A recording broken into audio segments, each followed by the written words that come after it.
वैसे तो हमारी पृथ्वी अनगिनत रहस्यों के बीच दबी हुई है, लेकिन मैं बात कर रहा हूं एक ऐसे रहस्य की जिसका अब तक कोई भी पूरी तरह खुलासा नहीं कर पाया।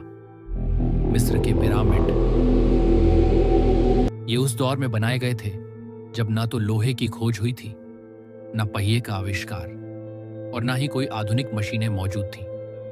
एक ऐसा जमाना था जब इंसानों को यह तक नहीं पता था कि धरती गोल है। तो फिर सवाल उठता है, इतनी सटीकता से इतनी भारी रचनाएं आखिर बनी कैसे होंगी? क्या ये वाकई हमारे ही पूर्वजों की कारीगरी थी, या फिर इसमें किसी भूली हुई अत्याधुनिक सभ्यता का हाथ था?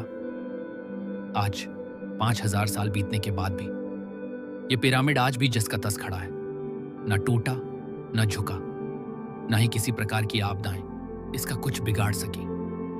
गिजा का महान पिरामिड लगभग 5000 साल पुराना है और फिर भी आज तक दुनिया की सबसे जटिल रचनाओं में गिना जाता है। इसमें लगभग 23 लाख विशाल पत्थर लगे हैं, जिनका वजन 2 टन से लेकर 80 टन तक है। इतने भारी पत्थरों को बिना किसी मशीन, बिना किसी क्रेन के मीलों दूर से लाना और इतनी सटीकता से जमाना आज भी वैज्ञानिकों के लिए एक रहस्य बना हुआ है। कुछ पत्थर जो इन पिरामिडों में इस्तेमाल हुए ऐसे हैं जो आज तक धरती के किसी कोने में नहीं पाए गए। न तो उनका स्रोत मिला और न ही उनकी बनावट समझ में आई। तो क्या ये वाकई हमारी पृथ्वी के हैं, या फिर किसी दूसरी दुनिया से लाए गए थे? इस पिरामिड की स्थिति धरती के केंद्र बिंदु के बिल्कुल पास है और इसकी दिशा उत्तर दक्षिण के साथ इतनी सटीक है कि आज के आधुनिक कंपास भी कुछ डिग्री पीछे रह जाते हैं। बिना किसी कंप्यूटर और जीपीएस के 5000 साल पहले यह कैसे संभव था? अब सवाल उठता है, ये बनाए क्यों गए थे? कोई ठोस सबूत न होने के कारण आज तक यही माना गया है कि ये पिरामिड राजाओं की कब्रों को सुरक्षित रखने के लिए बनाए गए थे, क्योंकि उस समय के लोगों का ये मानना था कि इंसान को मरने के बाद भी दोबारा जीवित किया जा सकता है। लेकिन हैरान करने वाली बात यह है, आज तक किसी भी पिरामिड में न तो कोई बॉडी मिली और न ही कोई कब्र।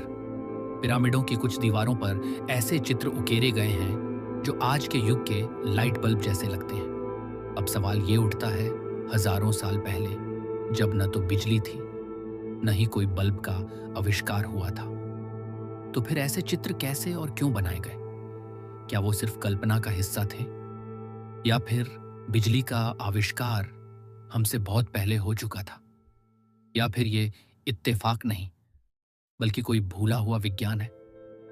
और सबसे चौंकाने वाली बात, मिस्र के 3 मुख्य पिरामिडों की प्लेसमेंट आसमान के 3 सितारों ओरेंस बेल्ट से बिल्कुल मेल खाती है। क्या यह सिर्फ खगोलीय ज्ञान था, या पिरामिड खुद एक कॉस्मिक मैप है जो हमें ब्रह्मांड के किसी और राज की ओर इशारा करते हैं? इस तस्वीर को ध्यान से देखो। स्फिंक्स, जिसका चेहरा इंसानी लगता है लेकिन आकार किसी शेर जैसा है। ये कौन सी सभ्यता थी जो इतनी गहराई से प्रकृति और खगोल को समझती थी कि एक ही मूर्ति में जानवर और इंसान दोनों का संदेश छुपा दिया?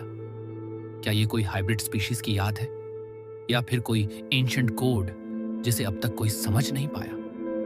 ना ये पूरी तरह इंसान लगता है, ना जानवर। शायद ये उस सभ्यता का दर्पण है। अभी भी इस पर रिसर्च बाकी है। अगर आगे चलकर इस विषय पर कोई नई खबर आती है या इतिहास से जुड़ी कोई अहम जानकारी सामने आती है, तो उससे जुड़ी एक और वीडियो इस चैनल पर जरूर आएगी।